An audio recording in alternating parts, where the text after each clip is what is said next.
Urbain n'est plus un mythe, contrairement à la situation qui prévalait lorsque les travaux sur lui ont recommencé à la fin du XXe siècle, autour de 1988-89 à peu près. Ce n'est plus le seul personnage qu'on connaissait, enfin qu'on croyait connaître, qu'on avait identifié, qui avait fait de la résistance à la colonisation et à la conquête du côté français à la première époque. Sa particularité, c'était ça. Lorsqu'on cherchait des ancêtres au combat anticolonialiste en Algérie, du côté métropolitain français, eh bien, on pouvait remonter à Urbain. Mais Urbain, c'était un nom. On savait de lui qu'il était saint-simonien, on savait qu'il était métis. Ça ajoutait à sa particularité dans la France de l'époque. C'était tout de même quelque chose d'assez rare. On savait qu'il avait épousé une Algérienne. Il en avait eu une fille, qu'il parlait l'arabe, qu'il était interprète d'arabe, et ça faisait de lui un personnage un peu légendaire, excentrique, qu'on avait du mal à comprendre et dont on connaissait assez peu les écrits, puisque la plupart du temps, il écrivait tout de même soit dans l'anonymat en tant que fonctionnaire ou en ne signant pas les articles qui paraissaient dans la presse, soit sous pseudonyme. Et on était très loin de savoir tout ce qu'il avait écrit, tout ce qu'il avait pensé, tous les sujets sur lesquels il était intervenu. Donc, la voie d'Urbain a été ouverte par l'un des descendants d'une de ses sœurs, qui se trouvait être préfet, avoir fait une carrière préfectorale en Outre-mer, et qui retrouvait les traces d'Urbain sans le savoir, jusqu'au jour où il a découvert son existence en faisant la généalogie de sa famille.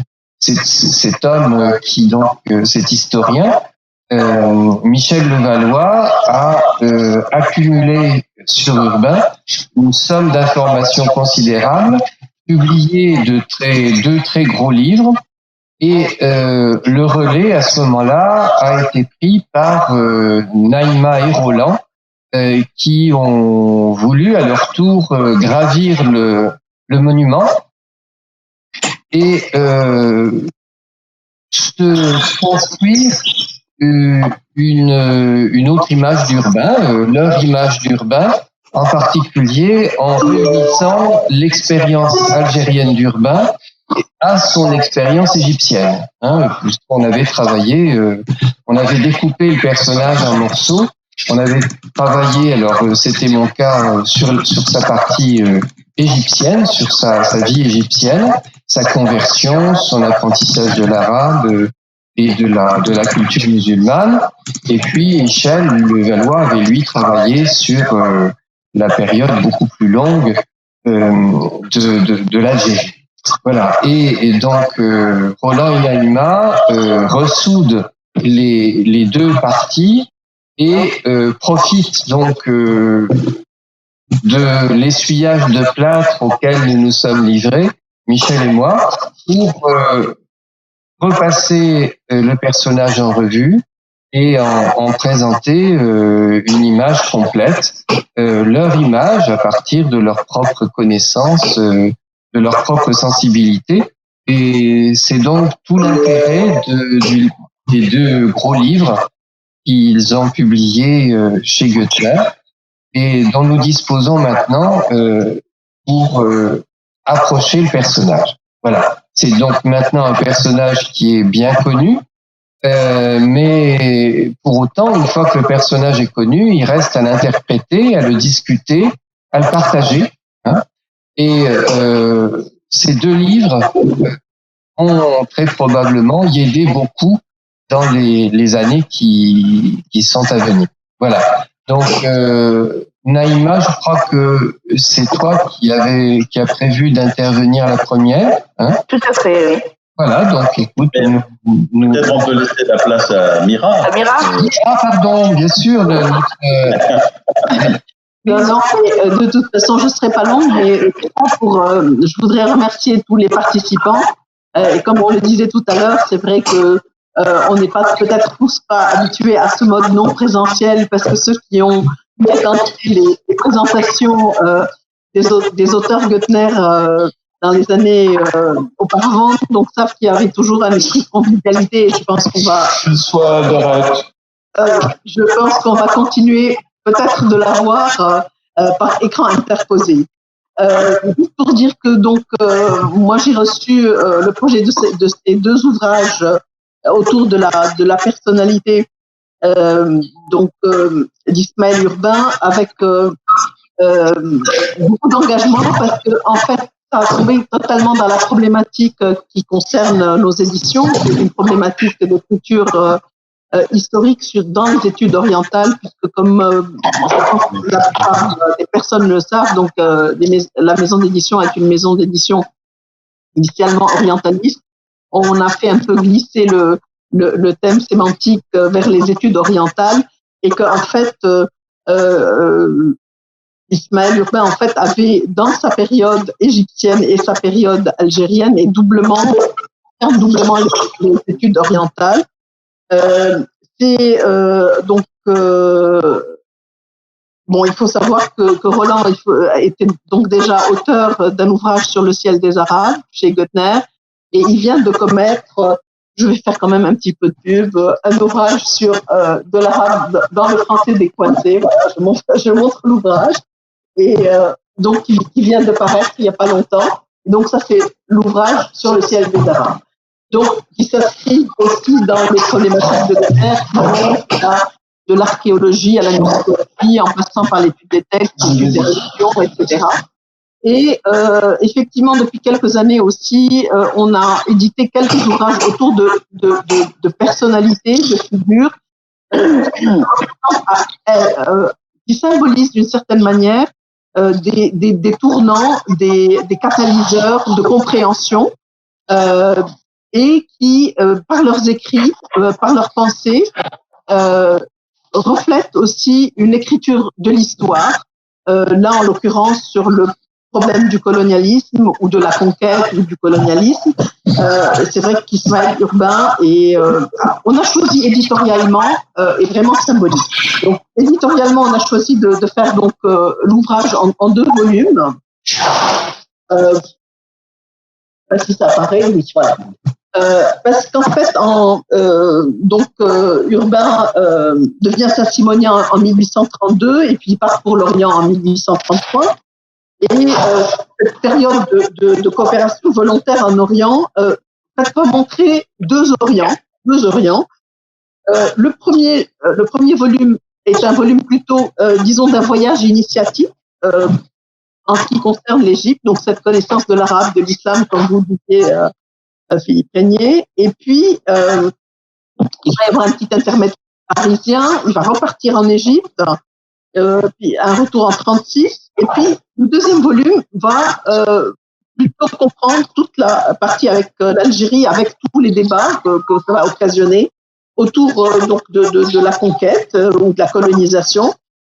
Et on va donc avoir les écrits, les rapports avec ces deux mentors, avec Echtal et Enfantin.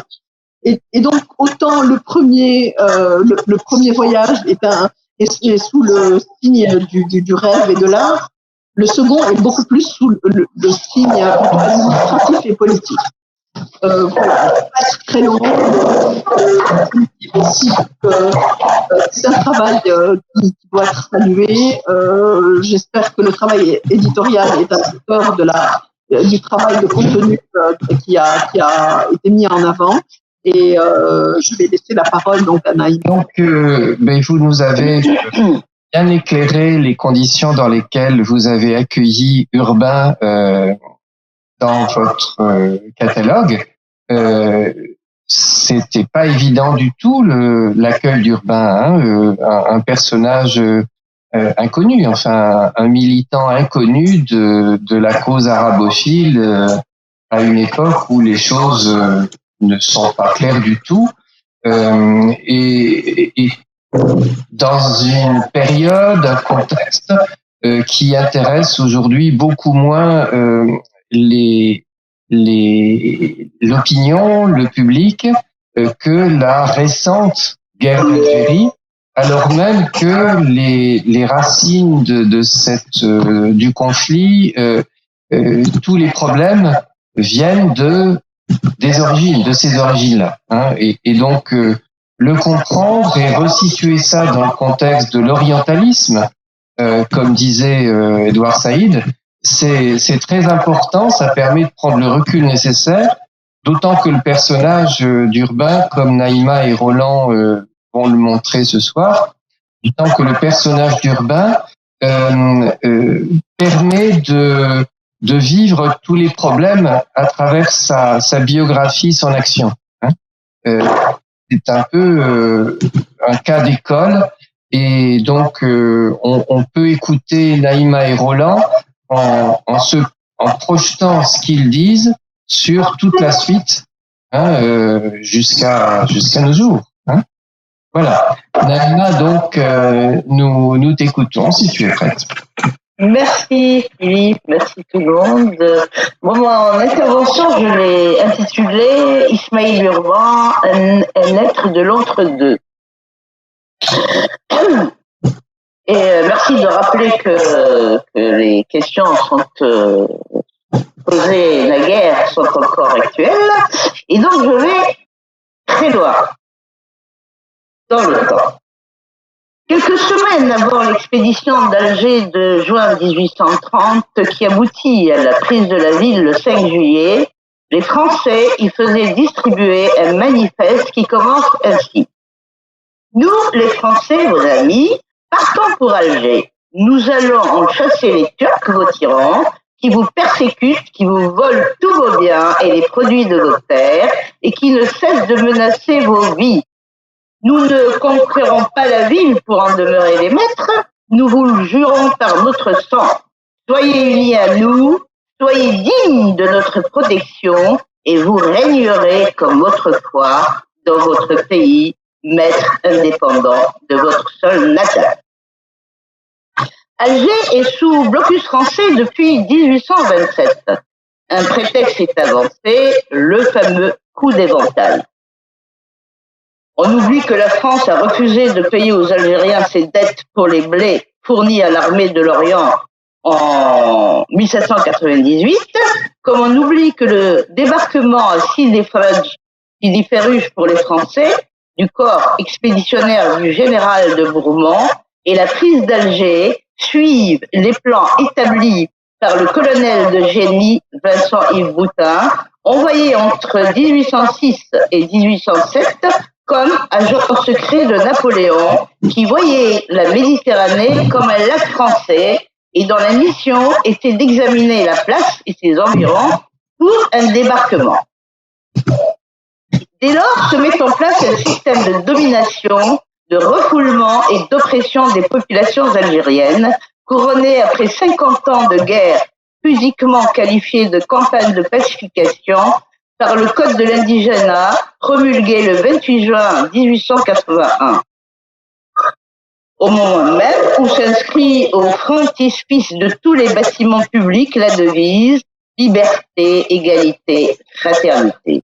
Et gravé dans le marbre de la loi, avec ce code scélérat, la discrimination entre deux types de Français selon la loi. D'un côté, des citoyens libres, de l'autre, des sujets sans droit, soumis à un régime civil et répressif d'exception.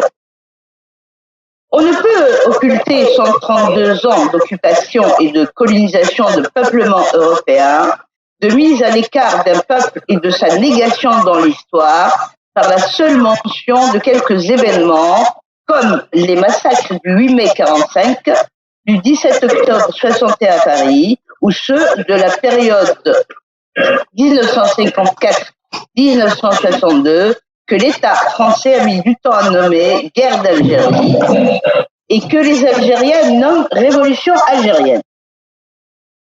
Vu de France, le boulet d'Alger que l'on évoquait dans les années 1830 à la Chambre des députés semble encore là.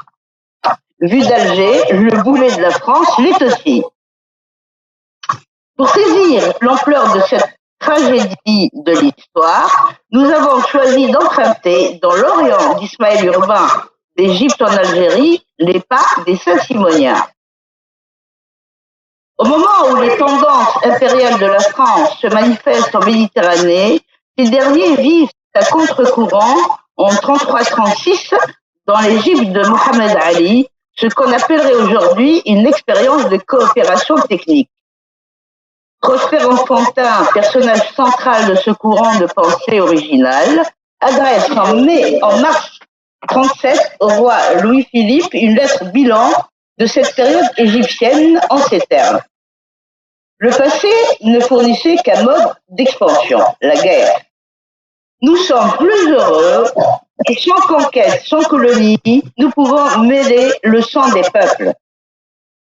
Il ne fait que généraliser au monde extra-européen ce qu'affirmait avant lui en 1815 Saint-Simon. Il dit qu'il s'agissait d'incorporer un autre peuple à la France, celui-ci devrait de son côté, tout comme le peuple français du sien, manifester chacun des leurs vœux par une déclaration expresse.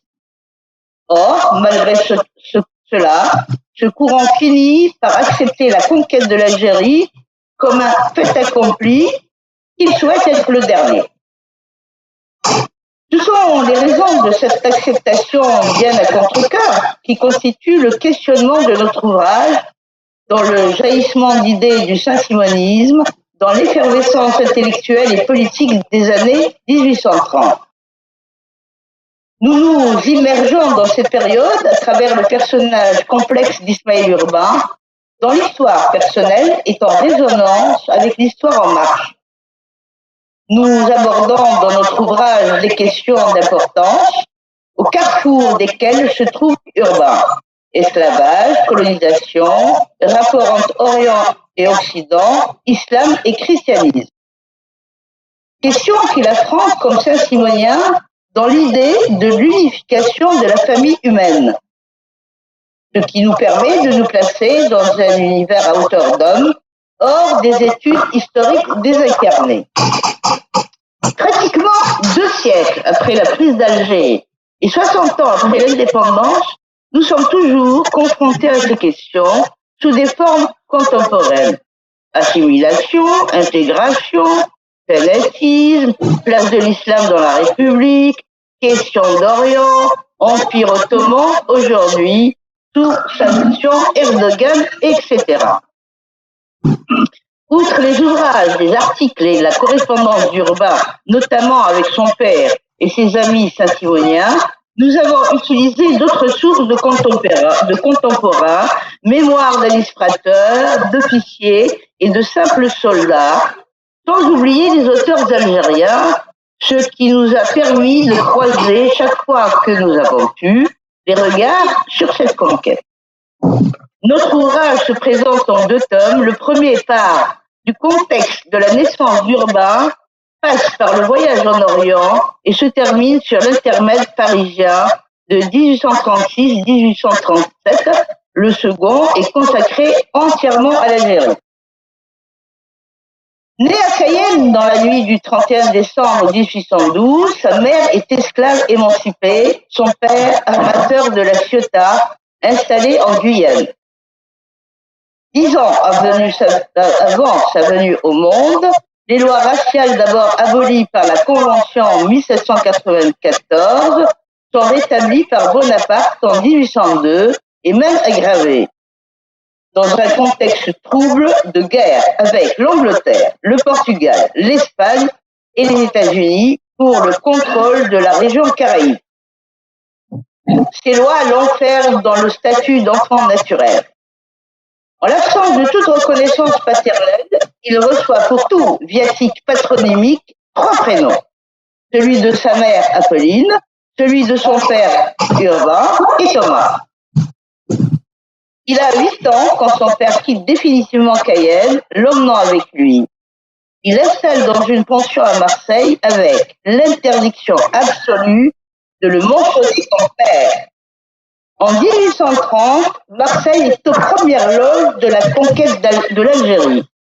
Urbain est pris par d'autres soucis, l'avenir de ses études de médecine compromis, son retour à Cayenne d'où il s'échappera un an plus tard meurtri, mais riche de la connaissance d'une réalité oppressante à laquelle il a échappé à Marseille. En témoigne son poème où il transpose ses horreurs dans la nature elle-même. J'ai été épouvanté par les cris de tes tigres, par le sifflement de tes serpents, et les ronces m'ont permis l'accès des sons d'arcanes de tes forêts. Il n'y retournera plus. Revenu de Guyane à Marseille dans l'été 1831, il participe au mouvement républicain dans l'atmosphère brûlante des suites de la Révolution de juillet, puis, guidé par un ami de collège, il se rapproche de la religion saint-simonienne qui a rompu avec le républicanisme violent et dont la devise de chacun selon ses capacités, à chaque capacité selon ses œuvres, l'enchante et le met en ébullition. Il fait sa profession de foi saint-simonienne en janvier 1832, monte à Paris en mai et rencontre, lors de la colorée et piquante retraite de Ménilmontant, où il est admis en juillet, une véritable famille. Il entretient des riches rapports avec le chef du mouvement Prosper Enfantin et l'un de ses théoriciens, Gustave Deshtal, issu d'une famille de banquiers juifs convertis au catholicisme qui deviennent ses mentors. Désormais, Gustave Deshtal et Thomas Urbain formeront le couple des deux proscrits, le juif et le noir. Après l'interdiction de l'association et l'arrestation de ses chefs, nous participons avec Urbain aux missions prolétaires à Lyon et dans le Midi, puis en 1933 à la recherche de l'association Orient-Occident dans un voyage en Égypte de 3 années fertiles en péripéties pittoresques et sensations nouvelles, porteur de riches leçons politiques qui dépassent l'effritement du rêve originel et l'échec des projets du canal de Suez et du barrage du Nil. Sa conversion à l'islam par laquelle il devient Ismaël, lui confère pour le reste de sa vie une place à part dans la famille saint-simonienne. Dès l'Égypte, Urbain rêve d'une tribune dans la presse pour faire connaître l'Orient en France. Les quelques succès en ce domaine lors de son retour à Paris en 1936 ne lui donnent aucune sécurité matérielle. Il s'enfonce dans la misère. C'est là qu'intervient de la vie d'Ernst Gustave Deshtal par une longue lettre qui le met devant la cruelle réalité, celle d'un déshérité de la société qui ne peut laver ses tâches originelles qu'en payant le prix du sang, en s'engageant comme un lamoricière dans l'armée en Algérie. Urbain n'a aucune envie de cette carrière, mais son mentor le tente.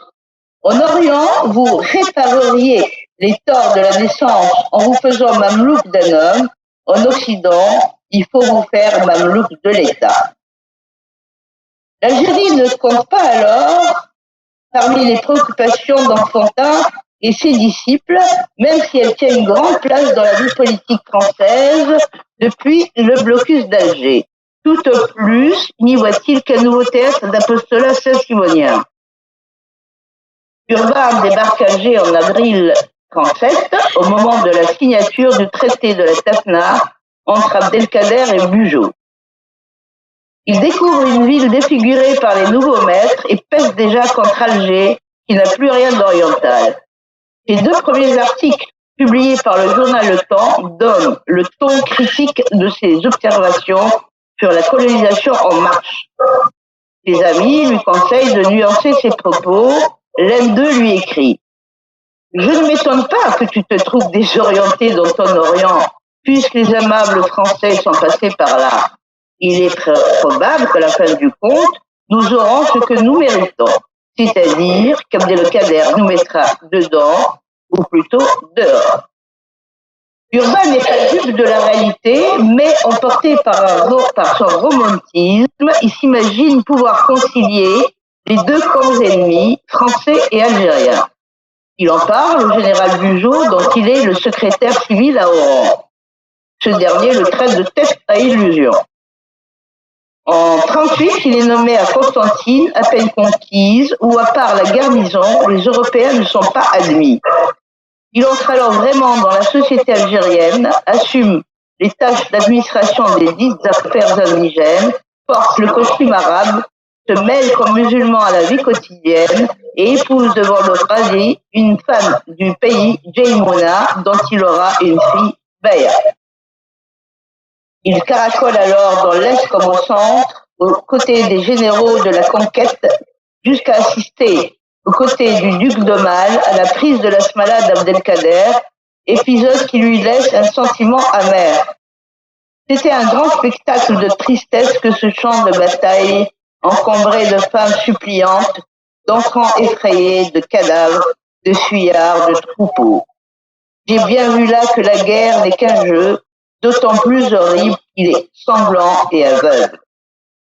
Dans son fameux tableau, Horace Vernet le place en son centre, auprès du duc d'Aumale, mais sans armes.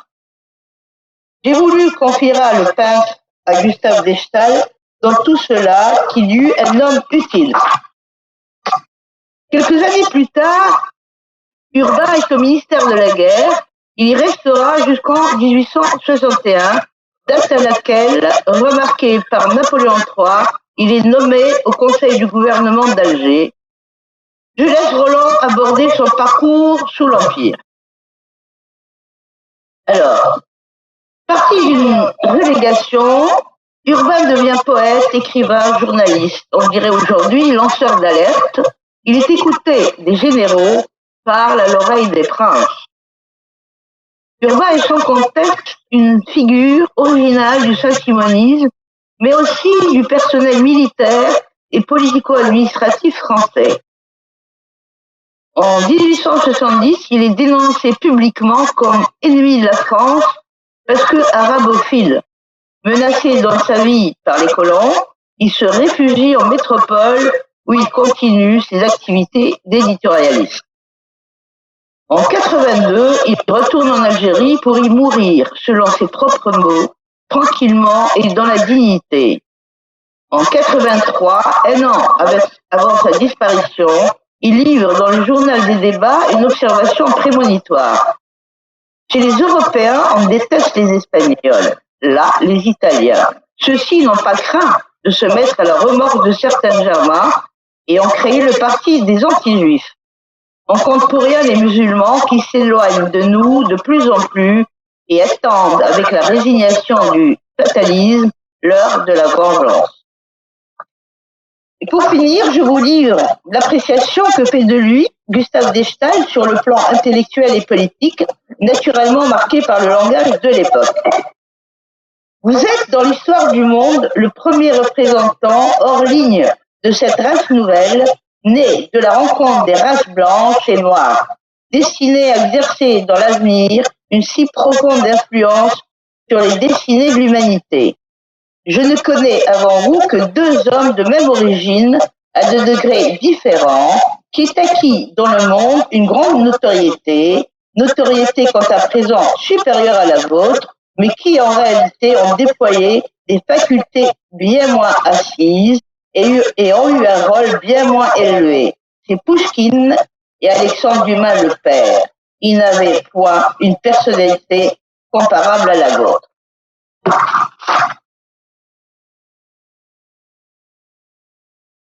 Termine une très belle citation et une proposition de réévaluation du personnage qui pourra choquer, parce que Dumas, Pouchkine, bien entendu. Oui. Mais ça fait réfléchir, d'autant que tu as donné tous les éléments qui permettent de relier Urbain à notre imaginaire contemporain. Voilà, au prix d'anachronismes qui peuvent être énormes, parce que le gars est un homme de couleur. Il était blanc, Oui, mais bon. Parce qu'il était blond. Voilà, mais juridiquement, Oui, voilà, juridiquement, c'est un homme de couleur. Hein, oui, et lui, il se considère comme noir, du coup. bah oui. Voilà. Oui, mais en même temps, moi, je suis très étonnée quand je lis des gens, pourtant des chercheurs, etc., des journalistes et tout, Ouais. dire Urbain le Guyanais. Bah, Ça se voit pas. bah, il est franco-guyanais. Et la Guyane, c'est en France. Oui, oui, oui, tout à fait. Et Curieusement. c'est un bâtard. Hein, bah oui, c'est un converti. Il a une vie un peu aventureuse. Il y a une dimension militaire tout de même, hein, dans son existence, puisqu'il est interprète. Lui, c'est pas du tout un combattant, mais voilà. Qui n'a pas voulu du tout. Hein. Voilà, tout à fait. Et puis, il y a des points par lesquels, alors, on comprend plus, parce que normalement, ça devrait faire de lui, dans la ligne de conduite de l'islamo-gauchisme actuel, disons, hein, ça devrait faire de lui un candidat terroriste. Or, la religion à laquelle il appartient, l'utopie dont il se réclame, c'est une utopie qui, au contraire, porte au plus haut le renoncement à la violence, le but de la paix entre les gens, la fin de l'exploitation, bien entendu, donc qui porte un idéal de néo-chrétien, d'amour entre les hommes et entre les peuples. Hein, voilà. Alors on a l'impression comme ça, tu as rappelé tous les éléments, qu'on pourrait accrocher un personnage contemporain totalement dévoyé, et on a en fait autre chose. Et puis on s'attendait à trouver un arabophile intégral, et on voit quelqu'un qui multiplie les compromis, dont vous rappeliez que finalement ils avaient fini par accepter le sort des armes et la situation. Voilà. Donc on a quelque chose de très très complexe à démêler, et tu as respecté toute la complexité du personnage. Donc j'imagine que Roland va pour la période ultérieure montrer d'autres choses tout aussi complexes, hein, qui vont nous aider à réfléchir. Bon, donc je vais essayer de ne pas être simpliste, puisqu'on m'y invite. Alors, dans son parcours à grands traits qu'a fait Naïma, elle me laisse le soin d'évoquer la période de l'Empire, du Second Empire. Effectivement, une idée courante est qu'il aurait soufflé la politique arabe de Napoléon III. Même si c'est grandement exagéré, cela pousse à lire son œuvre politique comme une tentative de promouvoir une colonisation à visage humain. Oui, certains le font. Pourquoi pas? Mais il y a peut-être une autre lecture possible, plus féconde. On peut trouver de façon contradictoire dans les principes qui ont guidé cette action et ses échecs surtout, la justification de la condamnation de la colonisation. Et c'est ce que nous avons essayé de faire. Urbain consigne en 1860, soit au mi-temps de la période de l'Empire, les résultats de plus de 20 ans d'expérience au ministère. Il a passé en Algérie et au ministère de la guerre, aux affaires algériennes, et ses réflexions dans une brochure qu'il appelle, sous le pseudonyme Georges Voisin, il n'était pas très sûr de lui, c'était pas évident de parler comme ça, il s'appelle l'Algérie pour les Algériens. Il s'y prononce contre le cantonnement, contre l'accaparement des terres par des colons, contre la colonisation de peuplement et pour le respect de la culture et de la religion et des mœurs des Algériens, ainsi que pour la reconnaissance de leurs droits politiques. C'est pas rien du tout. Nommé l'année suivante au conseil de gouvernement d'Alger et poussé par un groupe de militaires et de hauts fonctionnaires, il complète cette brochure par un ouvrage programmatique plus complet appelé Algérie française, indigènes et immigrants. Cette brochure est remarquée par Napoléon III, qui dit d'ailleurs l'avoir pillée carrément, en rédigeant sa lettre programme au maréchal gouverneur Pélissier de février 1863, et qui le résume ainsi dans un slogan: l'Algérie n'est pas une colonie proprement dite, mais un royaume arabe. Tant dans l'entourage des gouverneurs successifs que chez les colons, Urbain est alors stigmatisé comme l'ami des Arabes. Je cite ici l'écrivain barbaresque, le stipendié de l'aristocratie arabe, le renégat, le traître, et même, selon les termes extrêmement délicats du gouverneur de l'Algérie à l'adresse d'un musulman, le renard à la queue coupée. Imaginez un peu l'ambiance. Ces écrits sont alors dénoncés comme source majeure de l'inspiration de la politique dite du royaume arabe, formule trompeuse, naturellement, et qu'il faut prendre comme un slogan, et jamais comme un continu institutionnel. De toute façon, qui n'est pas imputable à Urbain. Bon, on va essayer de sortir de la gangue de la politique proclamée et condamnée par l'histoire, la colonisation, le noyau utile qui dépasse les contingences de l'époque. On trouve à ce moment-là, je m'appesantirai sur les deux sénateurs consultes qui résument un peu la politique de Napoléon. Dans le premier d'avril 63, sur la propriété indigène, stipule: les tribus de l'Algérie sont déclarées propriétaires des territoires dont elles ont la jouissance permanente et traditionnelle, à quelque titre que ce soit. C'est clair. Il est certain qu'Urbain, dans l'application de ce principe, va rester prisonnier du cadre officiel et ne peut aller au-delà des compromis pratiques bancales. C'est ainsi que dans sa fonction de conseiller du gouvernement, il va contribuer au découpage administratif de la propriété des Algériens. Mais son idée n'est pourtant pas de favoriser la propriété individuelle, mais d'essayer pour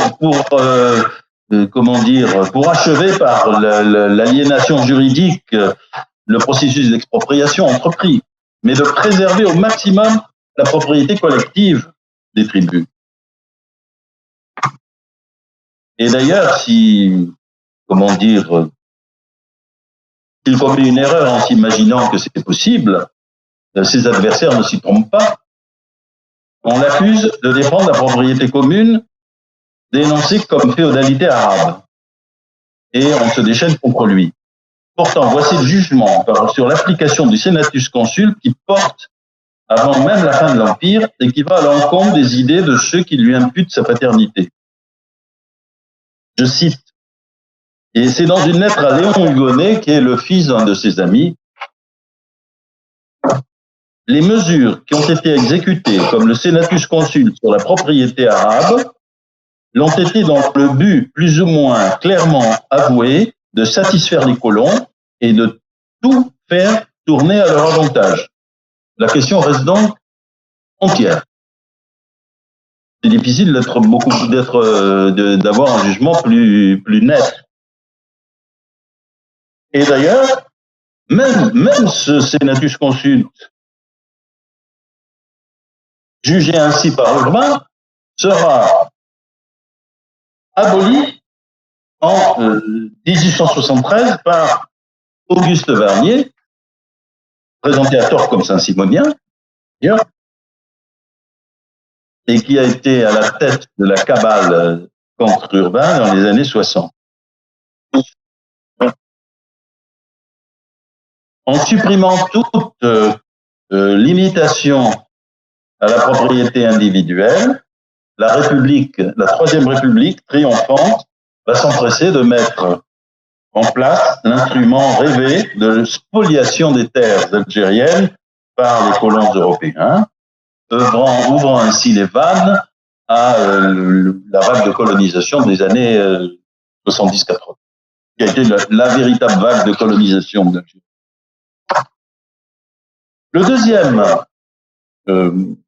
Deuxième question, se trouve sur la question de la nationalité de droit politique, est exprimée par le Senatus Consul de 65 sur l'état des personnes et la naturalisation.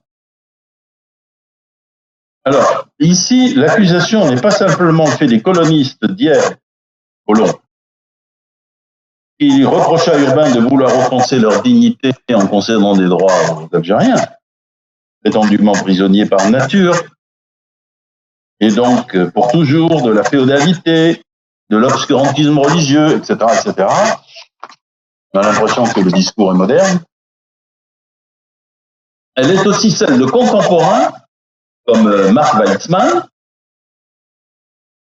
qui, dans son livre « Un temps pour haïr », lit le Senatus Consulte dans un sens exactement opposé à celui que lui donne Urbain, et voit dans le statut personnel une préfiguration du Code de l'indigénat de 81, dont Naïma a parlé tout à l'heure, qui résume et formalise les règles politiques et répressives discriminatoires émises depuis 1830.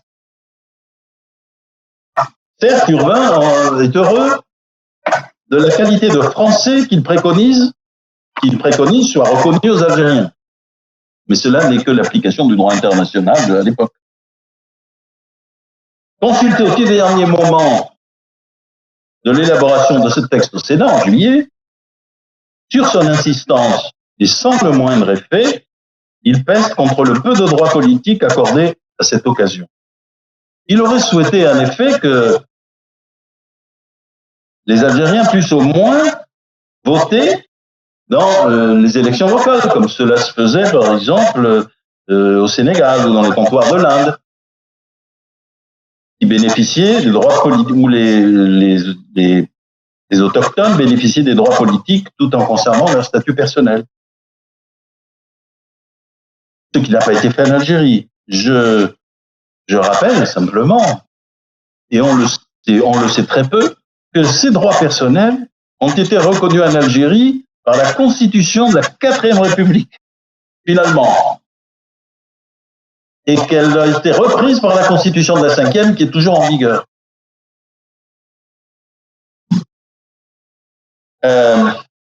Urbain condamne à plusieurs reprises toutes ces mesures discriminatoires du Code de l'indigénat, et ceci de la façon la plus nette. Je vais faire une citation qui est écrite dans la presse, dans le journal Les Débats en 82. On ne se douterait pas que l'Algérie appartient à une grande nation civilisée, régie par le suffrage universel, dont les institutions ont pour base la liberté, l'égalité et la fraternité.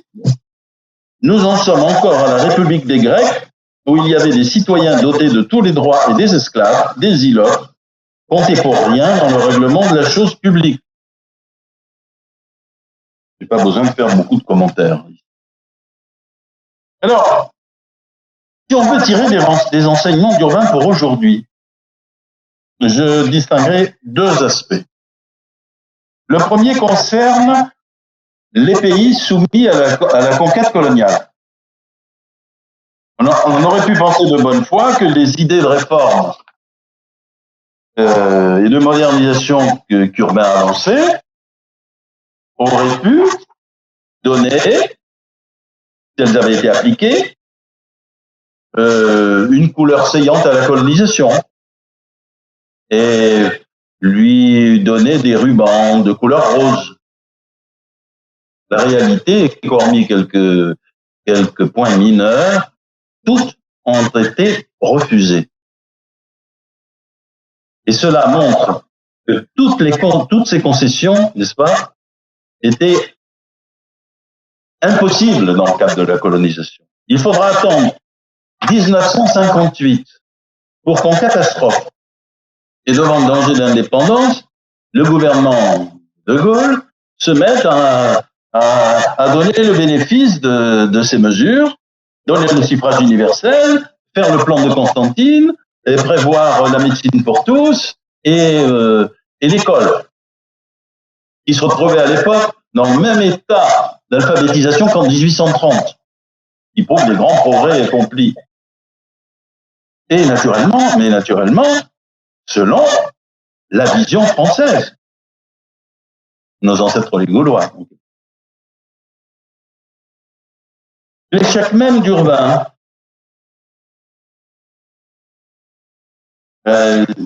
prouve le caractère calamiteux et toxique de la colonisation et rend vaine et oiseuse la discussion sur les prétendus effets positifs.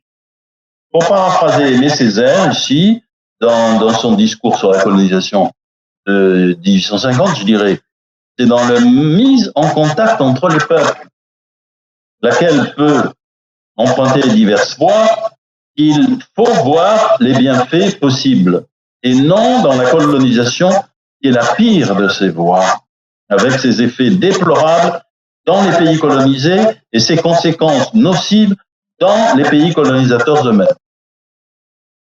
Pas la peine de rappeler les massacres de juin 48, où ce sont les généraux d'Alger qui ont massacré les 5000 travailleurs.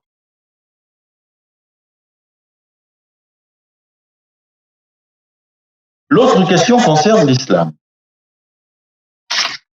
Dans un pays qui compte aujourd'hui plusieurs millions de musulmans, on va discuter sur le chiffre, de foi ou de tradition familiale, culture familiale, et celle du rapport entre universalisme et particularisme, dans des débats sur lesquels Urbain s'est jeté hier et qui taraude toujours aujourd'hui la société française.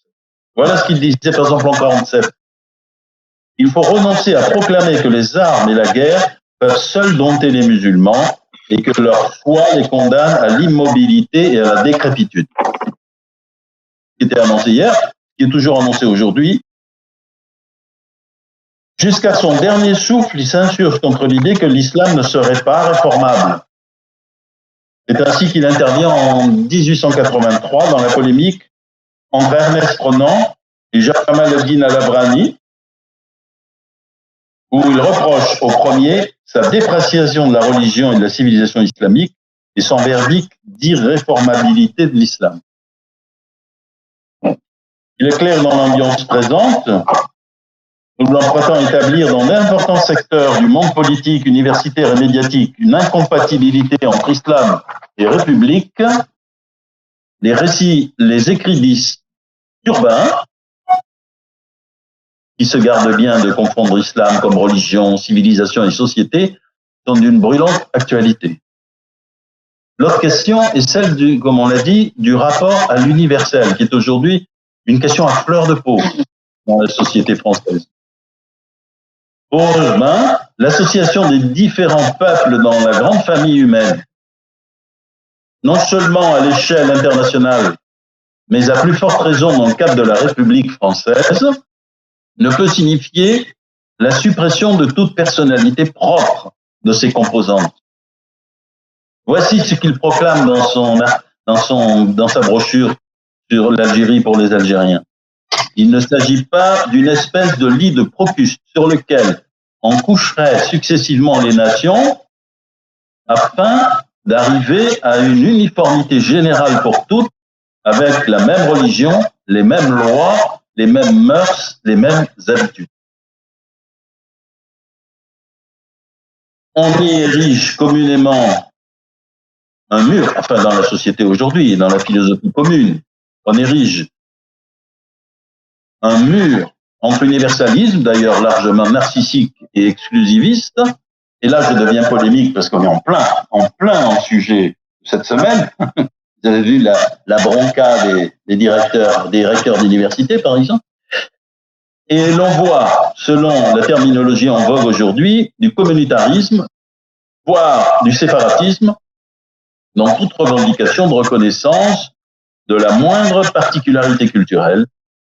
Et l'on demande à tous les citoyens, sous le drapeau de l'assimilation, ce que Mark Weissmann formule de façon si parlante, une trahison émancipatrice. C'est-à-dire l'abandon de tout l'élément culturel particulier. On veut lire volontiers dans une attitude de rétorsion de mauvaise foi, du racisme, dans la simple dénonciation d'une inertie dans les pratiques des administrations et dans la psyché collective, d'un état de défiance et de supériorité vis-à-vis de leurs concitoyens dont les ascendants vécurent l'esclavage et la colonisation. Là, on pourrait dire qu'Urbain a senti pleinement toute sa vie. Urbain, bien hier qualifié d'indigénophile, d'islamophile, ennemi de la colonisation, serait mutatis mutandis, stigmatisé par des représentants aujourd'hui de l'État et des princes des médias, d'indigénistes, sinon d'islamo-gauchistes, du moins d'islamo-complaisants, tenant de la pensée décoloniale. Voilà. Voilà ce que j'avais à dire. Ce second volet donc de la présentation que vous nous faites tous les deux d'Urbain et donc tout un ensemble qui se trouve également évoqué dans vos deux livres. Voilà. Alors la présentation que tu fais, Roland, d'après la période ultérieure, elle utilise en fait d'autres sources que la première période. Et je voudrais attirer l'attention là-dessus parce que ça rend pas les choses plus faciles. La première période, la période égyptienne, celle qu'évoquait Naïma, les sources sont relativement directes, en ce sens que il s'agit de correspondances personnelles entre des amis, partageant la même foi saint-simonienne, d'une part, et puis d'autre part d'un journal de voyage tenu quotidiennement en Égypte, où Urbain donc peut parler sincèrement et se dévoiler tel qu'il est pour de bon. Dans la période que tu évoques, Roland, il en va tout différemment. Les sources sont différentes. Les sources sont ces articles dans les journaux, notamment dans le journal des débats. Ce sont des brochures écrites sous pseudonyme et pour remporter des batailles dans des combats d'opinion qui ont pour enjeu le vote de textes législatifs. Par conséquent, Urbain ne s'y exprime pas à cœur ouvert, il s'y exprime de manière tactique, dans des conditions extrêmement contraintes, parce que en tant que haut fonctionnaire, il peut pas dire ce qu'il veut, Et puis, dans le contexte où il s'exprime, il y a le poids énorme de la machine à coloniser qui s'est mise en route, de la machine militaire, et il lui faut, lui, petit individu soutenu par quelques grands personnages de la société contemporaine, les Saint-Simoniens qui ont réussi, il lui faut à lui pousser en avant une cause qui est totalement minoritaire, totalement étrangère même, au sens propre du mot, la cause des Arabes d'Algérie. comment pourrait-il s'exprimer et même penser en toute liberté? C'est pas possible. Hein, il n'est même pas dans la situation qui sera par la suite celle des militants anticoloniaux pendant la révolution algérienne, ceux qui de France prendront parti pour elle, parce que ceux-là, ils s'appuient sur un mouvement collectif, sur des partis, des groupes organisés. Ils sont pas seuls à penser. Dans le cas d'Urbain, l'isolement est considérable, même par rapport à certains de ses amis du cercle saint-simonien. Tu as cité Varnier, hein, qui a totalement basculé de l'autre côté. C'est pour ça que vos analyses sont très précieuses, c'est parce qu'elles arrivent à reconstituer la vérité d'Urbain en passant, j'allais dire, à travers ces couches successives, ces masques qu'il est obligé d'adopter pour se faire entendre, pour communiquer dans la société de son époque. Hein. Et donc, tu as fait une mise au point, Roland, à l'instant, sur deux points qui sont très sensibles de Senatus Consult. À la limite, l'historien qui ne va pas très loin, il peut dire Urbain est complice avec les autres de ces deux Senatus Consult, dont l'un exproprie les Arabes d'Algérie et dont l'autre prépare le code de l'indigénat. Il y en a qui, avec des lunettes un petit peu grossissantes, sans regarder dans le détail, vont vite à cette conclusion-là. Hein. Et tout le travail que Michel Levallois a fait et que tu fais, que vous avez fait tous les deux en essayant de reconstruire Urbain, ça consiste à gratter tout ça pour trouver les véritables positions du personnage. Et c'est très difficile, parce qu'on sait bien aujourd'hui, par exemple, que dans la haute administration, il y a des gens qui ne pensent pas ce que pense leur ministre ou leur président, mais qui passent par des combats d'arrière-garde, des combats de couloir, des batailles de paperasse pour faire passer leurs positions. Quelles sont leurs vraies positions? Avec Urbain, on est déjà confronté avec ce problème qui est d'interroger les sources pour leur faire dire ce qu'elles ne veulent pas forcément dire. Hein. Et donc, c'est une des difficultés maintenant qu'on connaît Urbain, de ne pas se laisser abuser par l'apparence d'un personnage qui aurait été le conseiller le plus écouté du duc d'Aumale, le conseiller favori de Napoléon III, et qui par conséquent serait solidaire des décisions prises sous Louis-Philippe et ensuite sous Napoléon III. Ben ça, c'est pas vrai du tout.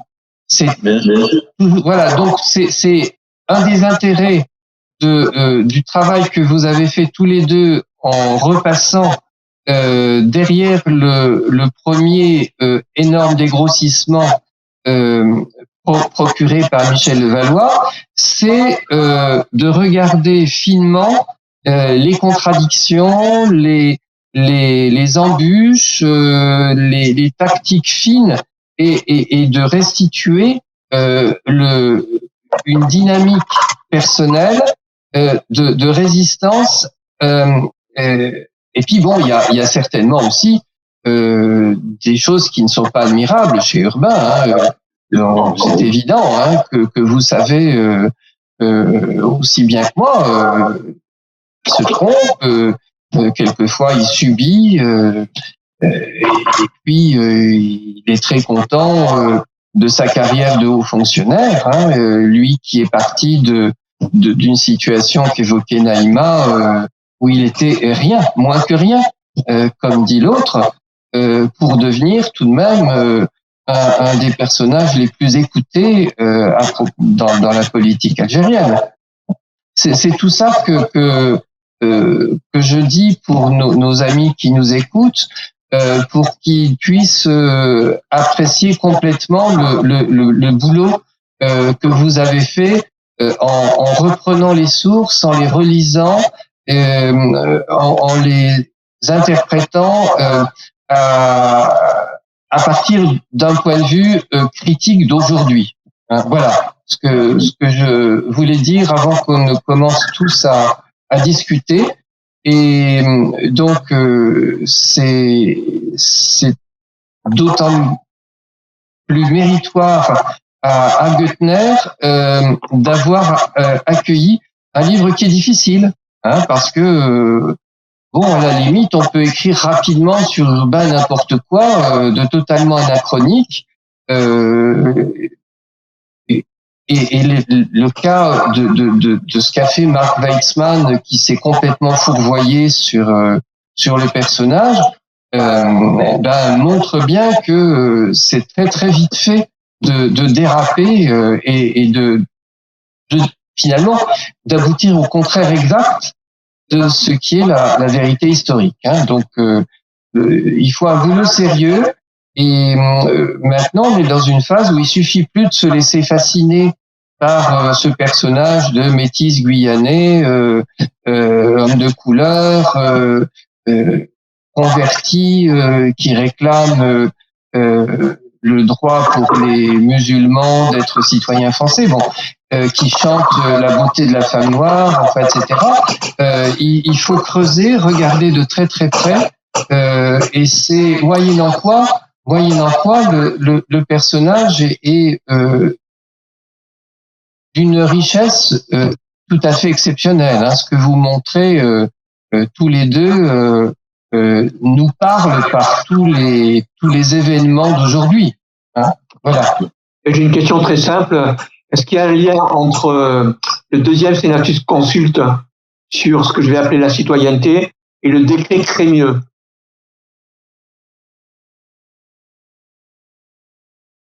Non, on peut répondre. Il n'y a pas de. Directement.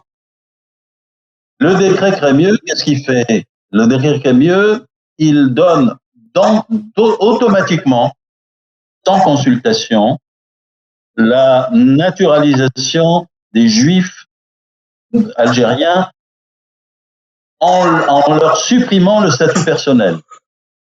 À tel point que beaucoup sont partis, se sont exilés en Tunisie, par exemple. Donc, il n'y a rien à voir avec il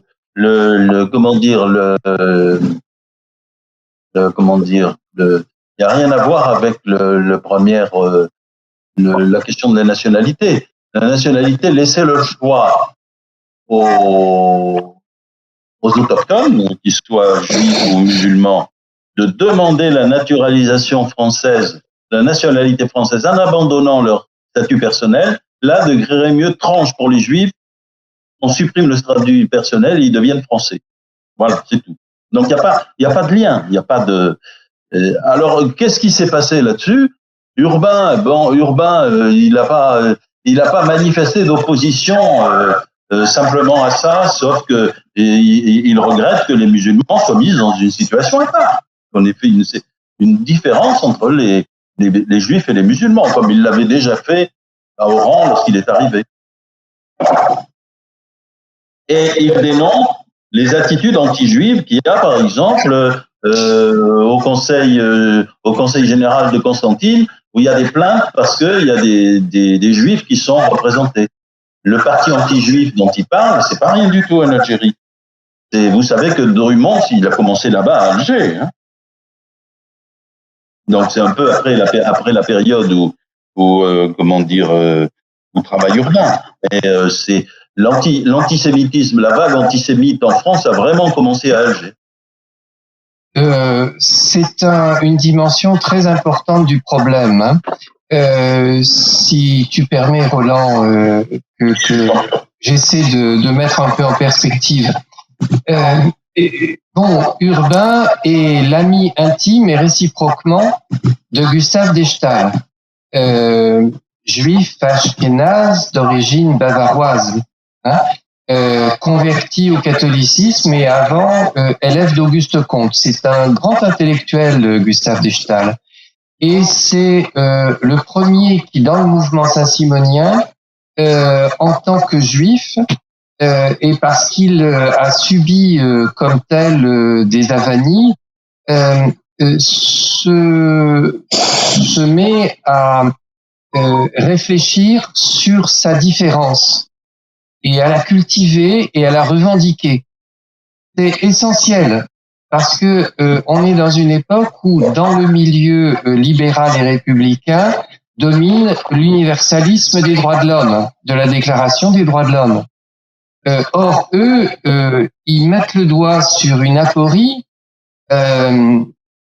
Bon, les droits de l'homme, l'égalité des droits, la liberté, très bien. Mais devons-nous pour autant abandonner nos origines, notre personnalité, le passé de notre famille, hein, notre religion d'origine. Donc Echtal est le premier à soulever le problème. Ça fait suite, bien entendu, au débat de la Révolution dans lesquels l'abbé Grégoire s'est illustré, hein, pas seulement lui, évidemment. Donc c'est à ça que renvoie la problématique qui est traitée sous le Second Empire.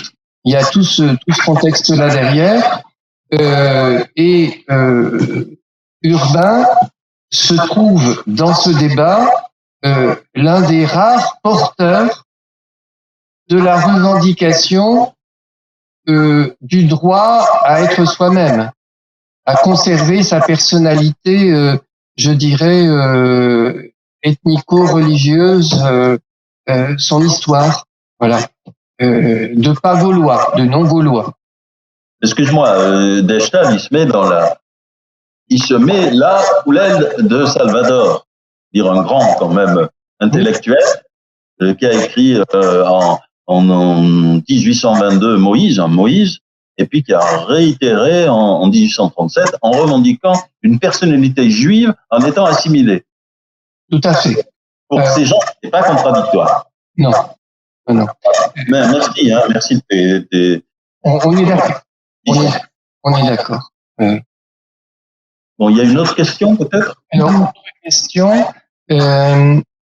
Alors, je reprends les mains levées. Qui n'a parlé? Saint-Jean, il vient de parler. Ensuite, c'est... Il y a Joseph Lichy, Lesbeth et Rousseau. Abbas a un problème de micro. De micro, d'accord. Bon, alors donnons la parole à Joseph Lichy. Oui, bonjour, vous m'entendez? Oui. J'ai une question, mais c'est une question de lecteur. Donc voilà, je pourrais presque la poser à l'éditeur. En tout cas, avec un grand merci à l'éditeur. Comment est-ce qu'il je veux dire, il est décrit de l'extérieur, Ismaël Urbain, et on ne voit pas ses sentiments. On ne voit pas comment, parce que il y a des moments où on souffre en lecteur de base que je suis, je veux dire. On souffre pour lui. Est-ce que comment vivait-il cette situation? Je dirais, je sais bien que ça fait du psychologisme à la petite semaine, ma question. Mais comment vivait-il ces situations? Est-ce qu'il en souffrait? Est-ce que c'était pénible pour lui? Là, il est décrit de l'extérieur, mais est-ce que vous avez une intuition ou des textes où à certains moments, il livre des sentiments ou une révolte, je dirais, au sens psychologique du terme, quoi. Oui. Écoute, Joseph, je sais pas, nous avons essayé, bien sûr, de faire part de sa souffrance, de ses sentiments, tout ça, mais nous avons un projet avec d'ailleurs Philippe Régnier, entre autres, l'édition de la correspondance entre Urbain et Dechtal, et dans laquelle on va retrouver ses tourments, ses questionnements, ses élans, voilà. Oui, parce que là, on a un regard extérieur d'historien. Enfin, c'est passionnant. Et du coup, le lecteur que je suis, se met à bouillir tout seul dans son coin, sous l'effet de ce que je lis, quoi. Mais voilà. C'est l'effet recherché. Oui, mais je sais bien. Mais oui, mais c'est vrai que sa correspondance, effectivement, permettra de plus. Voilà. Mais je dois ajouter une chose à la correspondance. Il l'a vécu très mal. Et il a vécu très mal. Il a essayé de s'adapter, mais avec sa fille, par exemple, il a fait plein de bêtises. Il savait pas très bien comment prendre sa fille. Il savait pas très bien comment l'éduquer. Defstal le lui a reproché d'avoir fait tout un tas d'erreurs personnelles, de pas avoir maintenu un cap. Ben, oui, on peut le penser, mais il savait pas vraiment comment s'y prendre.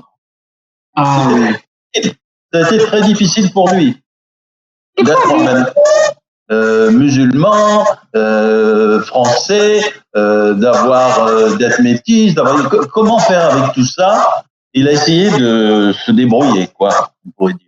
Il a essayé de se débrouiller, il a revendiqué des principes généraux, et du point de vue personnel, il dit à un moment qu'il a échoué. Il dit à son fils dans un premier testament qu'il fait en 71 que finalement, et quand il a voulu faire une famille franco-arabe, il a échoué. Il a fait un aveu d'échec.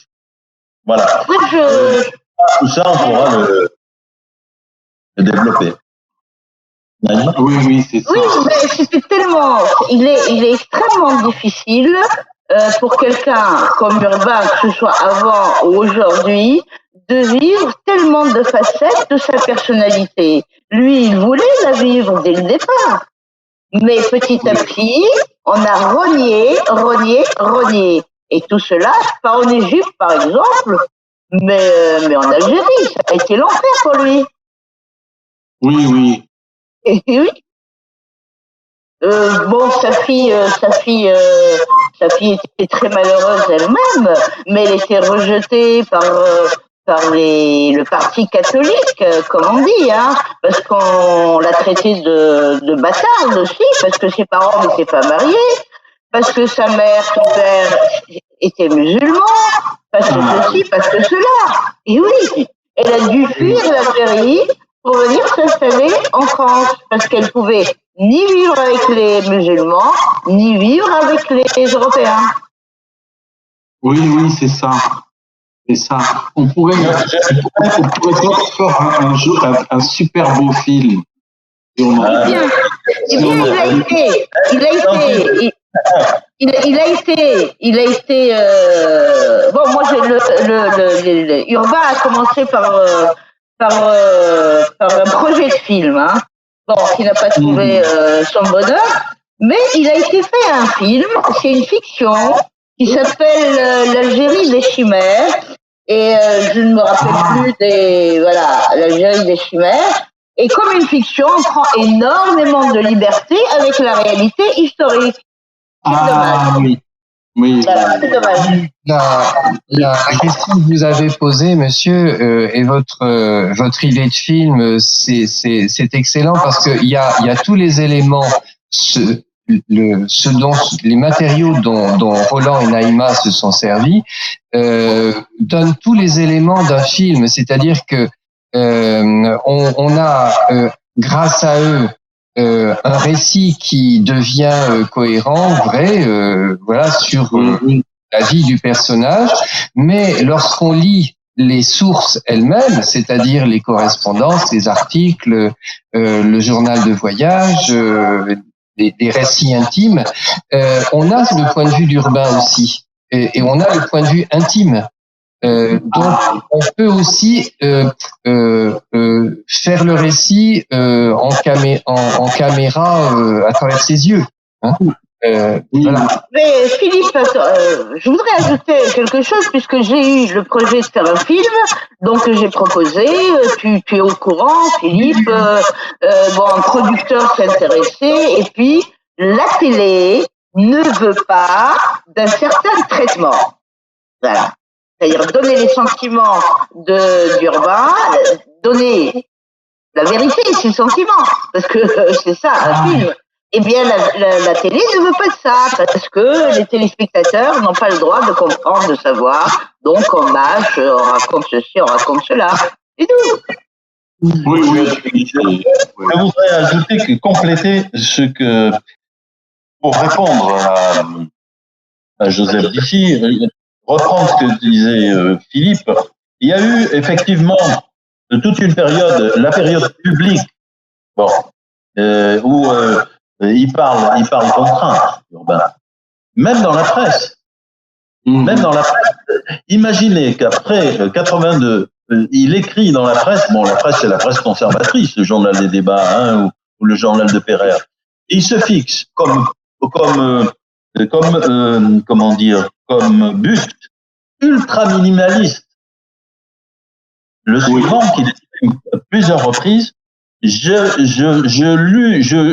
milite en gros pour qu'en Algérie, les musulmans ne soient pas traités plus mal ou soient traités au moins aussi bien que les chrétiens dans l'Empire ottoman. Vous imaginez un peu quel est le degré de pression qu'il peut y avoir. Oui. Maintenant, son avis personnel, il le donne. Et il le donne au fils d'un de ses amis, qui a été dans les bureaux arabes d'ailleurs, qui est Hugonnet. Il lui dit que parce que Hugonnet, qu'est-ce qu'il est? Il est républicain, il est révolutionnaire, il fera partie de la Commune de Paris, ce sera un officier de la Commune, c'est pas rien. Oui. Et il lui dit que les républicains et les socialistes en Algérie ont raté le coche.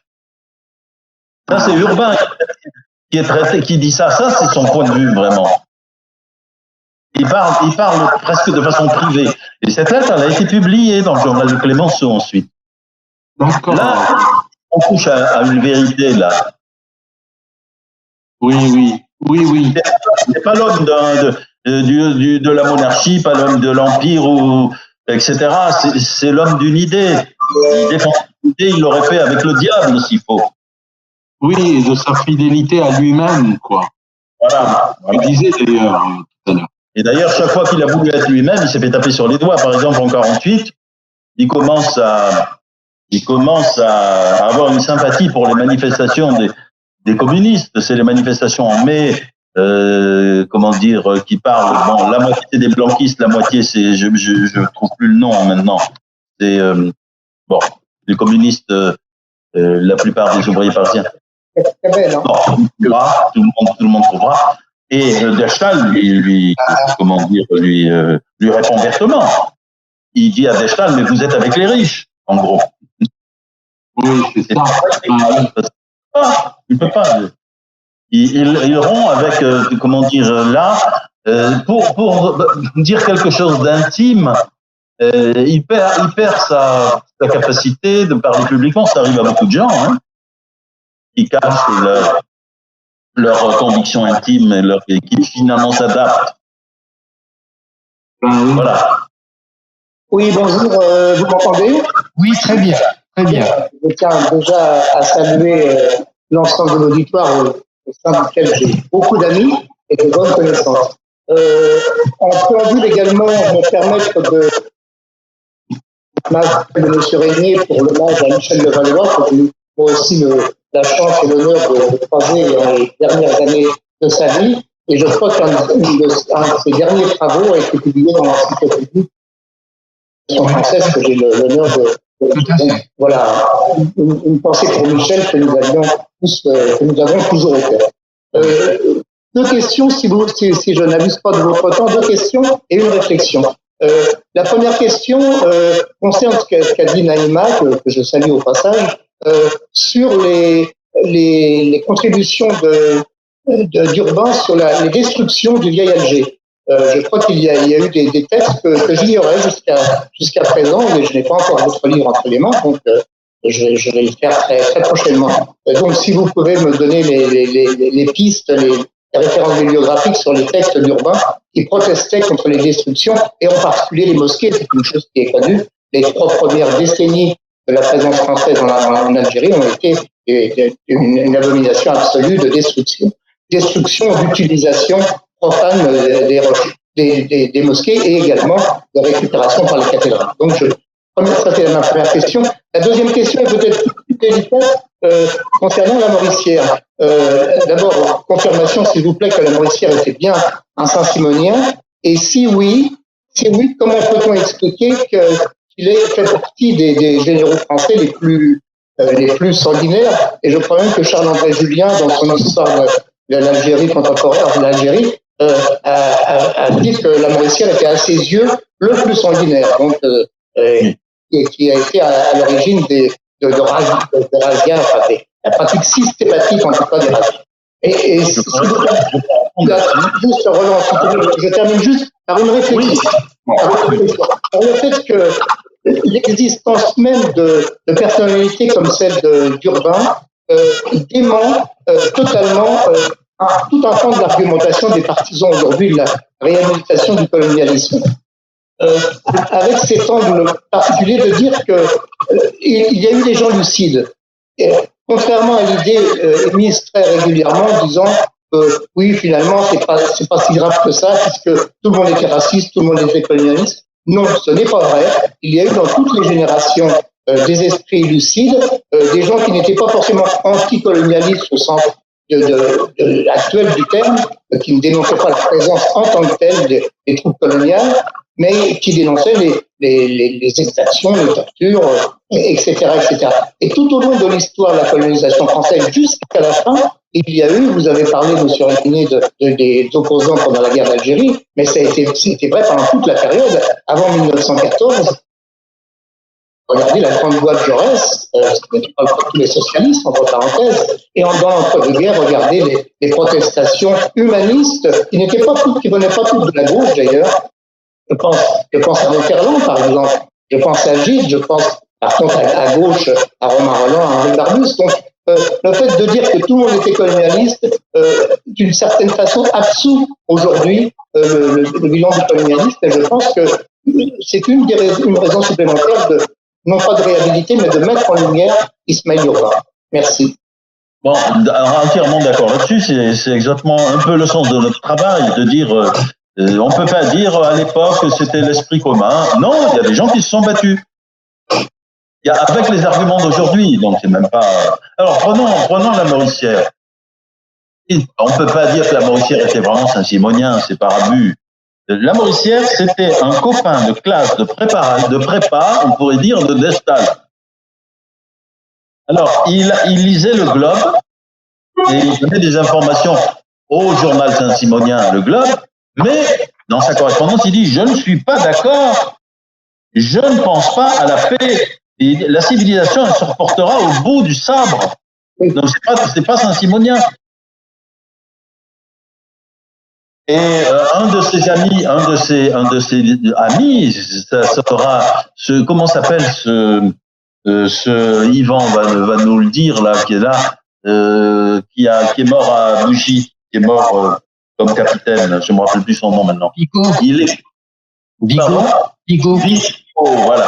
Il dit, moi, je peux pas devenir Saint-Simonien. Je vous aime bien, mais je peux pas devenir, je suis comme la Mauricière. Je crois à la vertu du sabre, de l'armée. Donc c'était vraiment clair cette histoire. Donc c'est par abus qu'on a fait de la Mauricière. Et quand un Saint-Simonien, et quand Dechtal est allé en Algérie en 38, il est allé le voir, il fait un jugement définitif sur lui en disant c'est un militaire, il ne pense qu'à sa carrière et qu'à des chevauchés militaires. Il a plus, voilà, c'est tout. C'est un militaire pur et simple de la conquête. Bon, donc à ce moment-là, Dechtal rompt avec lui. Voilà, pour la Mauricière. Donc, on a fait des romans, hein, évidemment, on a fait des romans sur tous les personnages. Et la Mauricière ne mérite pas il mérite effectivement d'être considéré comme un des plus sanguinaires généraux de la conquête de l'Algérie. Et je signale, pas simplement de la conquête, mais de massacre des ouvriers de juin. Et c'est lui qui a fait visiter à Lamartine les cadavres dans les rues. Qui lui expliquait ce qui s'était passé en marchant en marchant sur les cadavres en juin 48, du massacre de juin. Et d'ailleurs, voilà la figure de la Bronchière, qui est la vraie figure. Voilà, si tu me permets, d'ailleurs, la relation entre ce que les sabreurs appelaient les Bédouins et les ouvriers de juin 48 a été établie par eux-mêmes. Que le mot même de Bédouin arrivait dans la bouche des sabreurs de 48. Oui, absolument. Bon, il y avait Yacker qui... alors, sur la monsieur, on va voir la question des lettres, on peut lui communiquer la correspondance d'Urbain, les correspondances d'Urbain quand il arrive à Alger, et les écrits qu'il fait, et les écrits dans la presse. Je crois que M. Yacker essaie de parler. Monsieur Oui, tout à fait. Bonsoir tout le monde, merci pour bonsoir, on vous attend. Et je vous rejoins pour avoir une pensée pour Michel Devallois, qui, je suis sûr, doit beaucoup apprécier ce débat, de là où il est. Et je voulais rejoindre Naïma par rapport à la question sur De Gaulle. Je crois effectivement qu'on ne peut pas dire que De Gaulle a libéré les Algériens. Ça, c'est inacceptable. Qu'il ait eu l'intelligence et la vision et les moyens d'extraire la France du piège algérien, ça, on peut le reconnaître. D'ailleurs, lui-même disait, si je ne me trompe, c'est pas l'Algérie qui prend sa indépendance, c'est la France qui se libère de l'Algérie. Voilà, le boulet, oui. Voilà, exactement. Il voyait, il avait la vision justement qu'il fallait pour arriver à sortir s'extraire du piège algérien.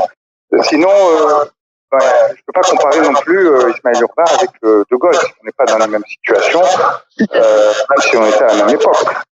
Donc là, on a ce que j'ai dit par rapport à De Gaulle, et puis Ismaël Urbain, il me semble, est plutôt une personne qui était en minorité, comme vous l'avez bien décrit, qui a pris des positions courageuses, mais qui n'a pas été suivi. Et puis, j'ai vraiment apprécié le fait que vous expliquiez qu'on était vraiment dans un contexte colonial et que ça ne pouvait pas réussir. Mais cela dit, il y a quand même eu ces tentatives qui sont méritoires et qui méritent d'être présentées, d'être analysées.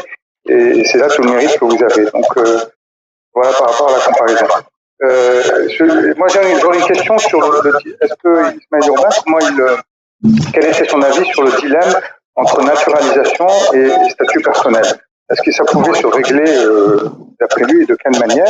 Et puis j'ai appris avec intérêt que je ne savais pas qu'il y avait des juifs algériens qui avaient émigré par la Tunisie au moment du décret Cramieux pour ne pas perdre le statut personnel. Je voulais juste savoir si c'était un phénomène limité ou bien ça a été significatif.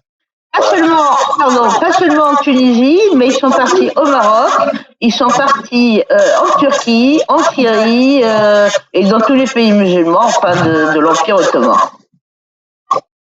Alors pour la question la question que posait sur le statut personnel et Urbain, il a des principes auxquels il croit, et dans ses revendications, il est très minimaliste. Donc d'abord, au moment de, comment dire, quand il écrit ses brochures en 60, il pense pas qu'on puisse, il pense que les Algériens deviendront français, auront les mêmes droits lorsqu'ils abandonneront le statut personnel. Pour lui, c'est bon, ce qui est en contradiction avec le droit international d'ailleurs, puisque il s'est aperçu ensuite, sans doute, que ces droits, ils étaient acceptés au Sénégal, qu'ils étaient acceptés dans les comptoirs de l'Inde, et donc que c'était possible. Et il me semble que, mais on n'a pas beaucoup d'éléments là-dedans, mais il me semble que à l'époque, dans sa critique du Senatus Concile de 65, il admet que les musulmans peuvent garder leur statut personnel. Mais ça vient après quoi? Ça vient après. Il arrive à cette position dans le feu de la discussion, dans 5 ans après avoir écrit sa première position. ce qui correspond encore une fois au droit international de l'époque, tel qu'on peut imaginer la consistance du droit international. Et c'est inscrit dans la Constitution de la 4e République et de la 5e. On est français citoyen en gardant son statut personnel. Les gens aujourd'hui qui veulent mettre tout le monde sur le même pied dans la République, ils devraient réfléchir un peu à ça. Il faudrait qu'ils changent la Constitution de 58. Merci Roland. Merci à toi. Bien. S'il vous plaît. Oui. Je lève le doigt. Allez-y, on vous écoute. Alors, merci d'abord pour ces informations extrêmement enrichissantes sur une personnalité que personnellement je connaissais très peu, dont j'avais très peu entendu parler, que j'ai très peu étudié. Mais comprendre que nous sommes tous pétris de plus ou moins de contradictions, que cette personnalité d'Urbain soit complexe, mais quand même, il me semble que entre les idées que l'on peut qualifier de progressistes qu'il professe et puis ses actes, il me semble quand même que c'est le grand écart. Il est très inséré quand même dans le système colonial. Et puis la Mauricière, Bugeaud, le coupeur de tête, secrétaire de Bugeaud, enfin, ça me fracasse un petit peu quand même. Voilà. Il y a les paroles, mais il y a les actes. Alors, il me semble qu'on valorise peut-être un peu trop les proclamations, alors que c'est les actes qui sont déterminants. Voilà, c'est là dans l'interrogation sur laquelle j'aimerais avoir votre sentiment. Pardon, Roland. Moi, au départ, Urbain, en lisant juste quelque chose, en regardant, en lisant ce qu'il écrivait à des moments où il faisait des cocoricos, nous avons tué tant d'Algériens, ou pris tant de têtes de bétail, etc.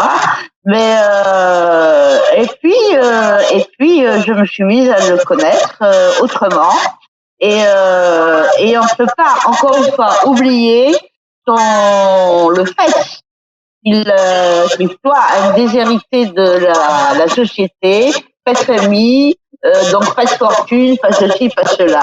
Tout ce qui lui restait, c'était suivre, être dans l'armée, c'était ce qu'il voulait. Lui, il avait envie d'être écrivain, d'être poète, journaliste, etc. Mais il n'avait pas les moyens. Sauf que Urbain n'était pas sur les champs de bataille avec des fusils, etc., etc. Et il pensait réellement qu'il pouvait concilier les deux ennemis, comme il dit, les Algériens et les Français. Il le pensait sincèrement. Comme Saint-Simonien, il le pensait, et il pensait peut-être que graduellement, on pouvait arriver à autre chose, à d'autres rapports. Et donc, tout le monde est contradictoire, hein. Et je ne veux pas, enfin, on en veut beaucoup à Urbain d'avoir fait ceci et cela, mais on n'oublie pas des Algériens, des quelques Algériens, enfin, certains, qui ont été du côté de la France et de la colonisation jusqu'à la guerre d'Algérie, hein, jusqu'à la guerre. Certains étaient députés et certains députés ont démissionné pour rejoindre les rangs du FLN. Parce qu'il n'était pas possible d'avoir quoi que ce soit, d'arracher quoi que ce soit comme droit. Je pourrais ajouter quelque chose. Ce que nous avons fait, c'est pas vanter Urbain. C'est pas notre but. Notre but, il a été de voir, comme j'ai essayé de le dire, que les principes qu'il défendait et les réformes qu'il a faites ont été toutes détruites et niées dans le cadre colonial. Et pourtant, il répétait toujours la même chose. Il disait, il faut ça, il faut ça. Il n'y est pas arrivé.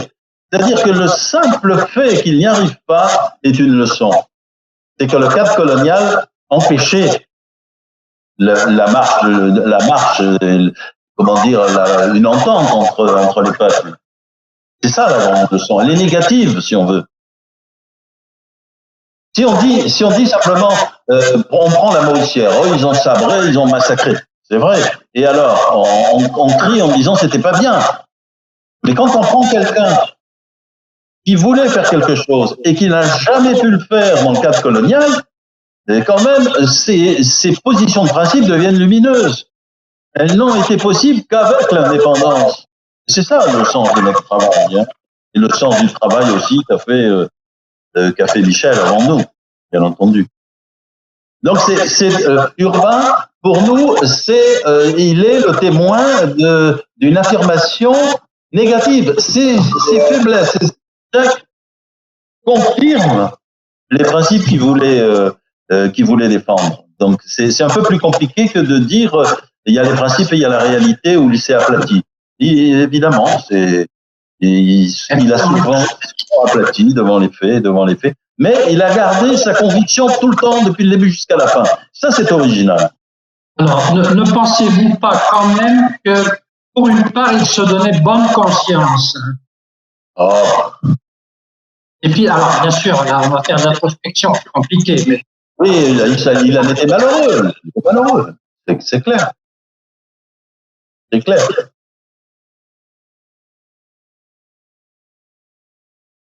Non, parce que je pense qu'il a été tellement, se donner bonne conscience, il a été tellement écrasé par tout le monde et ses contemporains que la bonne conscience, dedans, il fallait avoir une certaine conviction personnelle à défendre. Il aurait pu abandonner même ça. Il l'a pas fait. Ben, il faut pas oublier qu'en 70, on l'a menacé de mort, qu'il a dû partir d'Alger. Par exemple. J'ai envie de dire avec vous que c'est plutôt une conscience malheureuse qu'une bonne conscience, Urbain, dans toute cette affaire, et que ce que vous racontez, ce que vous reprenez de lui, c'est pour nous une chance formidable de saisir au jour le jour, dans les plus petits détails, l'histoire de l'époque, tout son tragique, vécu à travers l'intimité d'un individu, dans toute sa complexité, toutes ses dimensions, tous ses possibles, et vous le restituez. Vous prenez 2 volumes pour le restituer, hein, et l'éditrice vous a donné 2 volumes pour le restituer. Merci. Voilà. C'est dire la chance qu'on a de pouvoir, à travers Urbain, faire nous-mêmes aujourd'hui, en le lisant, l'expérience de ce qui s'est passé et l'expérience de ce que nous aurions voulu qu'il se passe différemment. Hein. C'est un type d'histoire, de récit et évidemment de personnages assez rare, hein, assez rare. Voilà, donc je pense que si on peut retenir de cette soirée qu'on a passée ensemble, le sentiment qu'on peut pas trancher de tout ça très très facilement, qu'on est obligé de faire comme lui, c'est-à-dire de se plonger dans les petits événements, de les réfléchir, de les sous-peser sous toutes les formes, que c'est difficile, mais que c'est enrichissant, y compris pour ce que nous vivons aujourd'hui. Hein, on aura bien mérité du travail que vous avez fait.